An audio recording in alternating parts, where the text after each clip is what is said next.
Hello students, GPM school online channel में आपका स्वागत है। मैं हूँ सूरज शर्मा। आज class 10th Hindi medium next exercise 3.4 में हम विलोपन विधि के बारे में पढ़ेंगे। पिछली जो एक्सरसाइज थी उसमें हमने प्रतिस्थापन विधि के बारे में पढ़ा था। तो सबसे पहले इसका स्क्रीनशॉट ले लें आप।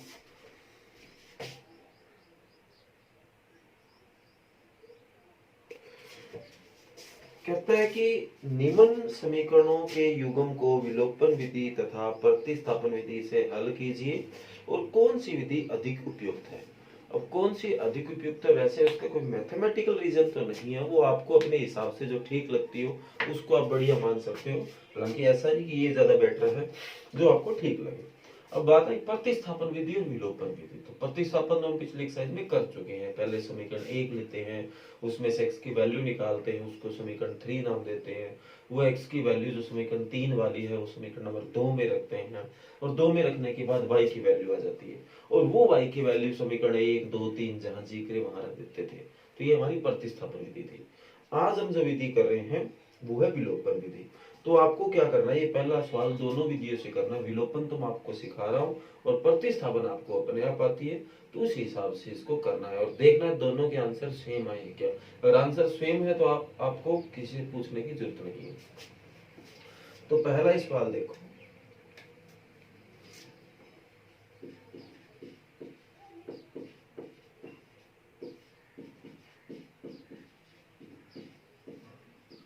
विलोपन विधि। x प्लस वाई बराबर 5,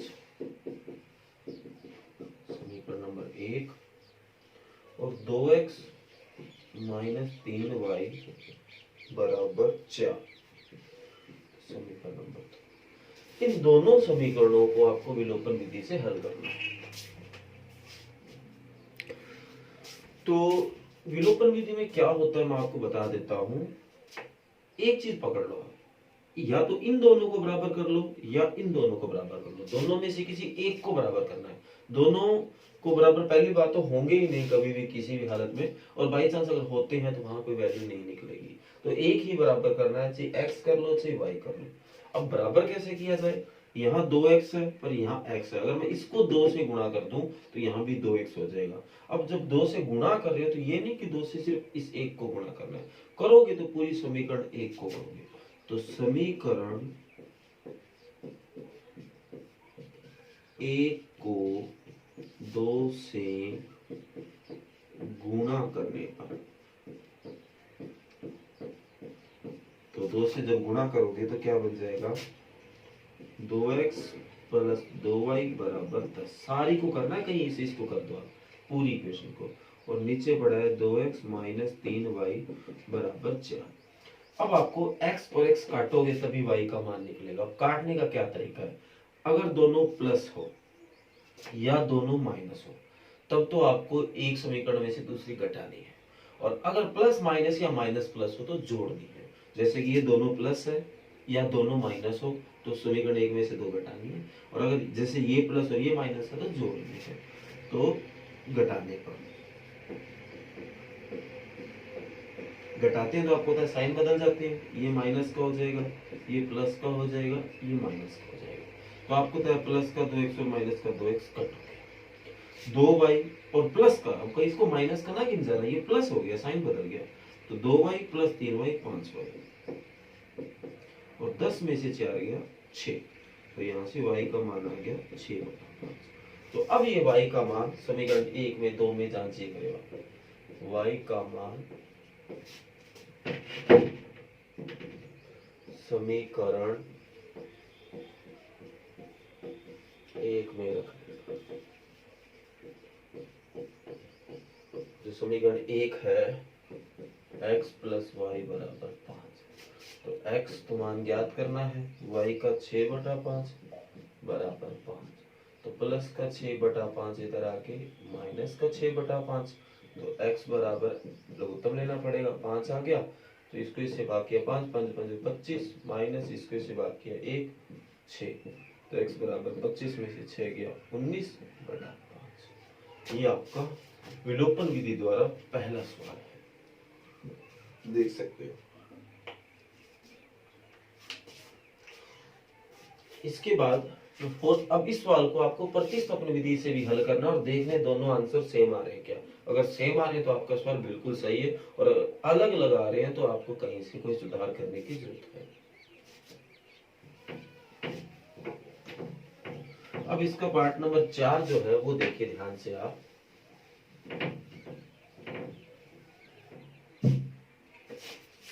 x बटा 2 प्लस 2y बटा 3 बराबर -1। और इसी तरह दूसरी जो समीकरण है x माइनस वाई बटा 3 बराबर 3। आप इनको विलोपन विधि लगाने से पहले इनको सोल्व करो, इनको एलसीएम लेके एक नॉर्मल फॉर्म में इक्वेशन बनाओ। जैसे कि 2 और 3 में एलसीएम आ गया 6, इसको इससे भाग किया 3x आ जाएगा, प्लस इसको इससे भाग किया 2 दूनी 4y बराबर -1। तो 3x प्लस 4y ये इधर आके इसके गुणा में -6, समीकरण नंबर 1 आ गया। इसी तरह इसको हल करो, बटे में 1 लगाया, 3 एलसीएम आया, इसको इससे भाग किया 3 तो 3x, इसको इससे भाग किया 1 तो माइनस का y बराबर 3। तो ये आपका नीचे लिख देता हूँ इधर 3x माइनस वाई बराबर 3 इधर आके इसके जाके गुणा में समीकरण नंबर 2। तो ये आपने इन दोनों को सोल्व कर दिया। अब अपनी वही बात विलोपन विधि द्वारा तो हल करना है। तो पहले क्या करते थे, हम इन दोनों को एक जैसा करते हैं। तो अगर आप ध्यान से देख रहे हो तो बाई चांस ये दोनों एक जैसे ही आए हैं, कोई दिक्कत नहीं। तो अब दोनों आई प्लस के तो घटाने को, तो ये माइनस ये प्लस ये माइनस, तो ये प्लस और माइनस तो कट होना है। अब यहाँ प्लस है तो ये प्लस है, प्लस का वाई और 4y 5y, -6 और -9 -15, तो y बराबर -15 बटा 5, तो कट होके 3 आ गया, तो y बराबर -3। तो अब वही काम, तो y का मान समीकरण कौन सी ठीक लगती है, दोनों एक जैसी है, एक में रखने पर। तो एक है 3x प्लस 4y बराबर -6, तो 3x प्लस 4y की जगह क्या रखना है, -3 बराबर -6, तो 3x माइनस का 12 बराबर -6, और माइनस का 12 इधर आके प्लस का 12, तो 12 में से 6 जाएगा 6, तो x बराबर 6 बटा 3, तो x बराबर क्या आंसर आ गया 2। तो ये आपका चौथा पार्ट है इस पहले क्वेश्चन का। तो ये 4 पार्ट थे, मैंने आपको 2 करवा दिए हैं, तो आपको अंदाजा लग गया होगा कैसे करना है। अब आगे जो सवाल नंबर 2 से है वो कल की तरह ही है। आपको स्टेटमेंट दे रखी है, आपको इसको पढ़ना है, अच्छे से 2 इक्वेशनें बनानी है, और 2 इक्वेशनें बनाने के बाद उनको विलोपन विधि द्वारा हल करना है। तो ये सारी चीज आपको समझ आ गई है, तो आप आगे बढ़ सकते हैं। तो मैं वही समीकरण बना के छोड़ूंगा और आपको घर से सॉल्व कर ली। अगर कोई बाई चांस आपसे किसी की समीकरण ना बने, या समीकरण बनाने में दिक्कत हो रही हो, या बनाने के बाद आगे आंसर नहीं मैच हो रहा है, तो आप कमेंट कर सकते हैं। जैसे ये वीडियो आप देख रहे होंगे, इसके नीचे नीचे कमेंट का सेक्शन होता है, वहां अपनी बात डालो। Sir exercise 3.4 question number this ऐसे ऐसे करके बताओगे तो मेरे पास आपका मैसेज पहुंच जाएगा, और जो भी मैं नेक्स्ट वीडियो बनाया करूंगा उसमें आपके जो भी क्वेश्चन होगा उसका सोल्यूशन बताया जाएगा।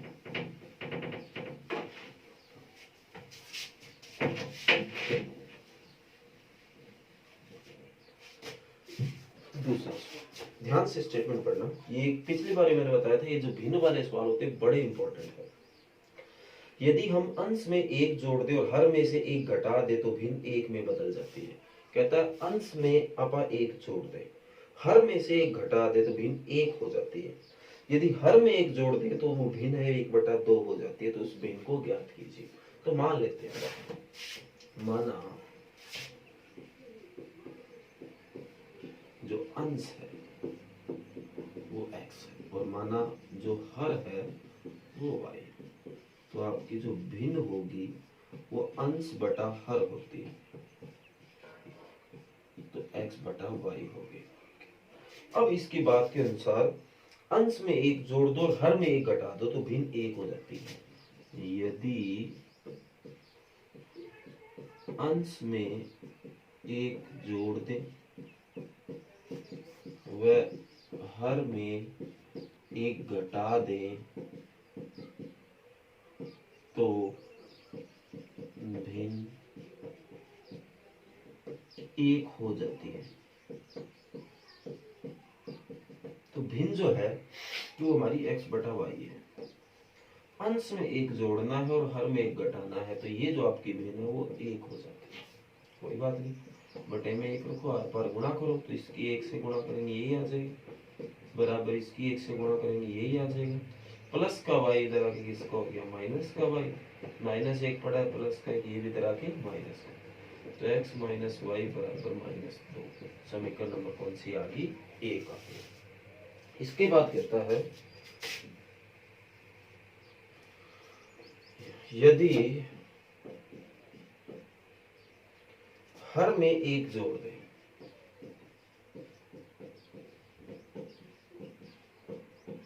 हर में एक जोड़ दें,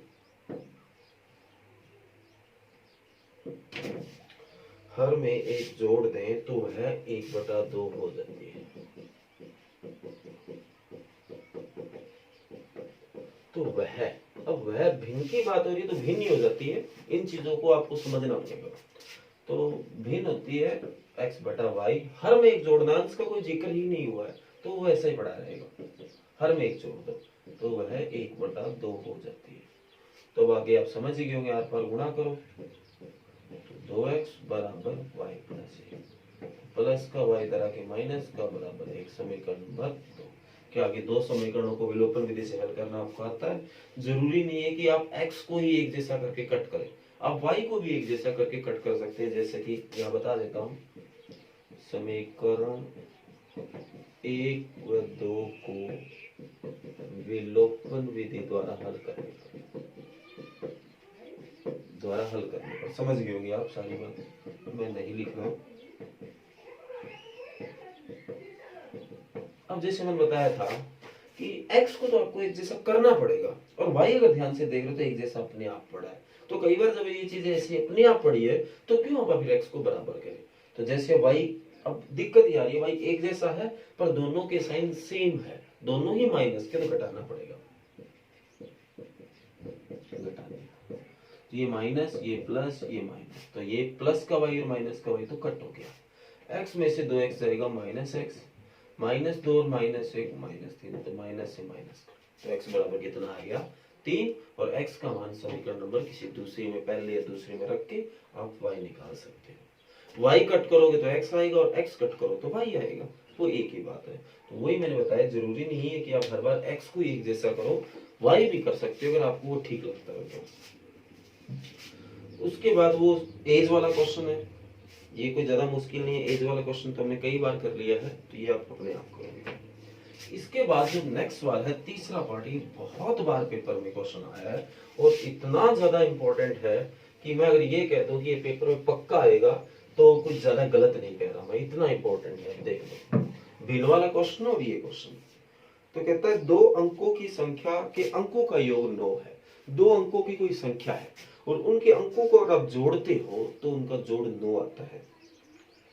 इस संख्या का 9 गुना, अब वो 2 अंकों वाली संख्या उसकी बात करें, इसका जो 9 गुना है, संख्या के अंकों को पलटने से बनी संख्या के 2 गुना है। अब जो संख्या 2 अंकों की है, अगर आप उसको अंकों को पलट लो तो उसका वो दुगना हो जाएगा। तो संख्या ज्ञात कीजिए। अब आपको पता है 2 अंकों की कोई भी संख्या में बनाते हैं ना, उसमें इकाई और दहाई के अंक होते हैं। तो सबसे पहले आप इकाई के अंक मान लेते हैं, माना 2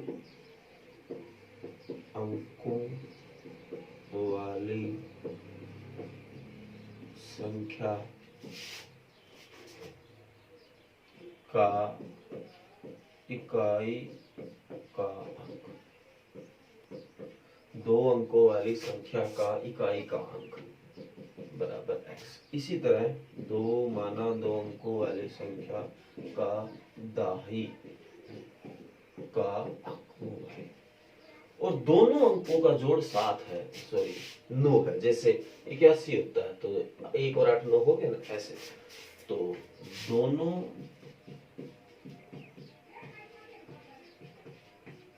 अंकों का योग बराबर 9, तो दोनों अंकों का योग x प्लस वाई बराबर 9 समीकरण नंबर एक तो बन गए, एक में कोई दिक्कत नहीं आती।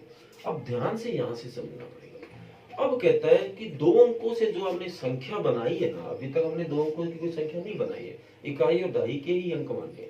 कहता है जो दो अंकों की संख्या है उसको अगर आप पलट दो तो उससे जो प्राप्त संख्या होगी उसका डबल हो जाएगी।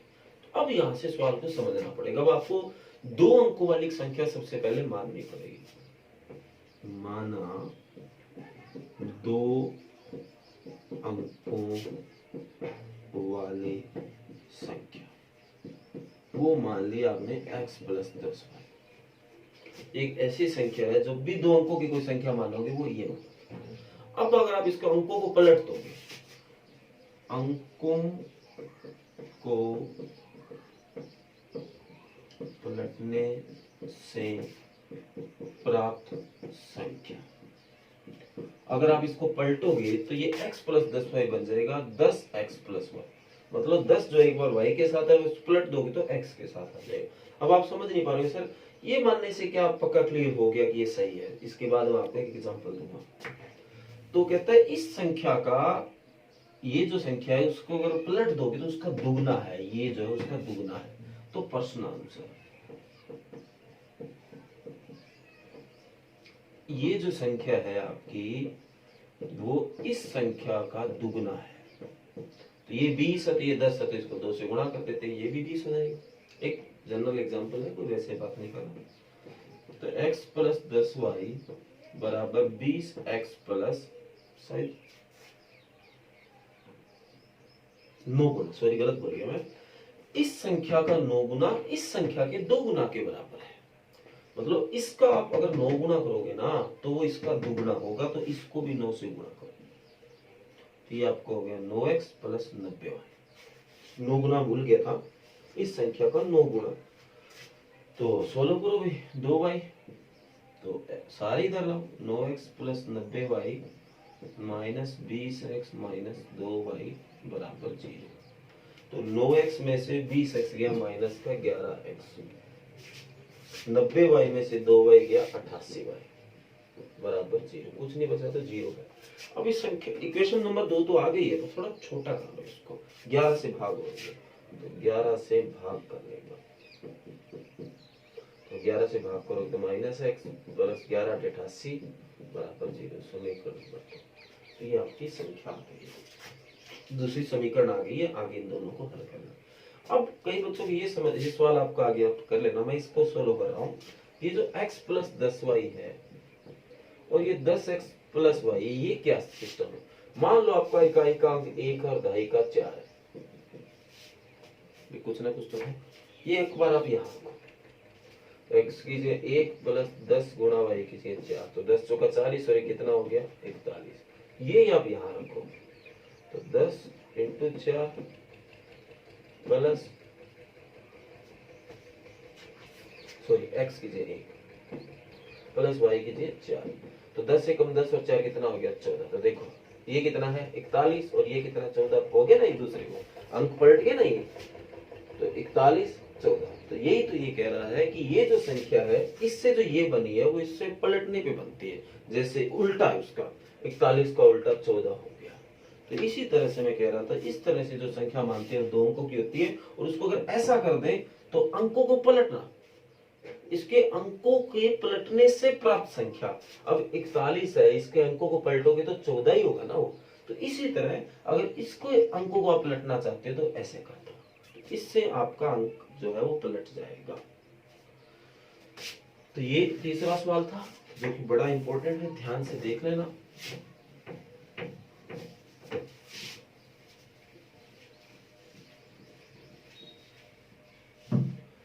इसके बाद देखिए, ये भी इंपॉर्टेंट सवाल है। मीना 2000 रुपए निकालने के लिए बैंक गई। उसने खजांची से 50 रुपए और 100 रुपए के नोट देने को कहा। मीना ने कुल 25 नोट प्राप्त किए। याद कीजिए उसने 50 के नोट और 100 के नोट कितने कितने प्राप्त किए। बड़ा इंटरेस्टिंग सवाल है। मान लेते हैं, माना क्या नाम है, मीना। मीना को 50 रुपए रुपए के नोट प्राप्त हुए एक्स। भी उसने 50 और 100 के नोट लिए, तो मान लेते हैं 50 के नोट उसने एक्स लिए। इसी तरह माना 100 रुपए की जो नोट है उसने प्राप्त किए वो वाई। अब इसने बता ही दिया कि जो कुल नोट है वो 25 मिल गए उसको। तो x प्लस वाई बराबर 25 समीकरण नंबर 1। और जो कुल पैसे उसने निकलवाए हैं उसने 2000 रुपए निकाले। कुल जो रुपए निकलवाए हैं उसने वो 2000। अब आप बताओ 50 रुपए के नोट उसने कितने निकाले x। अब उसको पैसों में बदलते हैं। मैं कह देता हूं मैंने 50 रुपए के 10 नोट निकाले हैं तो कितने रुपए हो गए 500। कैसे पता चला, मल्टीप्लाई करते हैं। अगर नोट x प्राप्त किए हैं उससे पैसे अगर आप निकालना चाहते हैं तो 50 के 1 से गुणा कर दो। इसी तरह 100 रुपए के कितने नोट निकाले हैं y। अगर उनको पैसों में कन्वर्ट, मैं कहता हूँ 100 रुपए के मैंने 5 नोट निकाले हैं तो पैसे 500 हो गए। तो इसी तरह 100 y। ये कुल रुपए है, 50 के नोट वाले कुल रुपए, 100 के नोट वाले कुल रुपए। कुल रुपए आपको कितने दे रखे हैं 2000। अब इस इक्वेशन को छोटा कर सकते हैं 50 से भाग देके। तो 50 से भाग देने पर तो भाग दोगे तो यहाँ x आ जाएगा, यहाँ 2y आ जाएगा। 500 के 50, 100 के 240 समीकरण नंबर 2 आ गई। और आगे इसको विलोपन विधि से हल कर ले। इसके बाद एक पार्ट और है जो शायद आपका स्क्रीन फोटो देखना रह गया तो उसका साइड में है।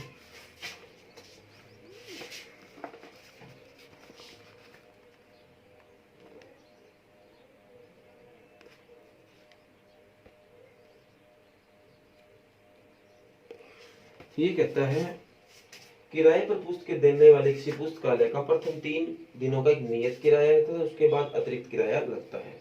सरिता ने 7 दिनों तक एक पुस्तक रखने पर 27 रुपए दिए और सुशी नाम की एक और लड़की उसने 5 दिन तक पुस्तक रखी उसने 21 रुपए दिए। तो नियत किराया और प्रत्येक अतिरिक्त दिन का किराया ज्ञात कीजिए। वही बात कल परसों एक टैक्सी वाला सवाल किया था।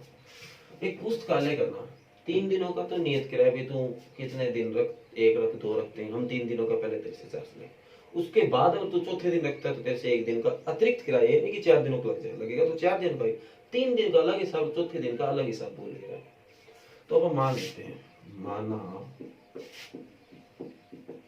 पुस्तकालय का नियत किराया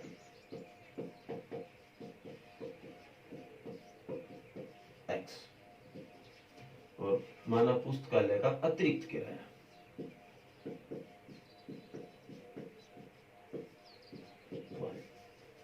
सरिता ने एक पुस्तक 7 दिन तक रखी मैं उसने 27 रुपए अदा किए। तो देखो 3 दिन तक का तो ये लग ही गया किराया, 3 दिन का फिक्स हो गया। और उसने एक्स्ट्रा कितने दिन रख लिए 4 दिन। तो 1 दिन का अगर किराया y रुपए है तो 4 दिन का कितना होगा 4y और कुल जो पैसा हो 27 रुपए समीकरण होगी। अब इसके बाद दूसरी लड़की है सुशी नाम से। सुशी ने एक पुस्तक 5 दिन तक रखी और उसने दिए 21 रुपए, 21 रुपए दिए। तो देखो 3 दिनों का तो उसने नियत भर दिया, 2 दिन एक्स्ट्रा रखे तो 2y बराबर 21 समीकरण नंबर 2। क्या आगे इसको हल कर लोगे? तो ये आज का आपका वर्क है। Thank you. चैनल को सब्सक्राइब करोगे तो आपके उस वीडियो का मैसेज आता रहेगा, अलर्ट करता रहेगा आपको, तो ध्यान से देखना। और आज ये एक्सरसाइज 3.4 पूरी करके लानी है। एक क्वेश्चन शायद मैंने इसका छोटा था जो कि वो आपको अपने आप करना है। वो एज वाला क्वेश्चन था तो लगभग 3-4 बार आ गया तो आपको अपने आप करना, पर इंपॉर्टेंट बहुत ज्यादा नहीं होता तो प्रॉब्लम आप कमेंट कर सकते हो। Thank you.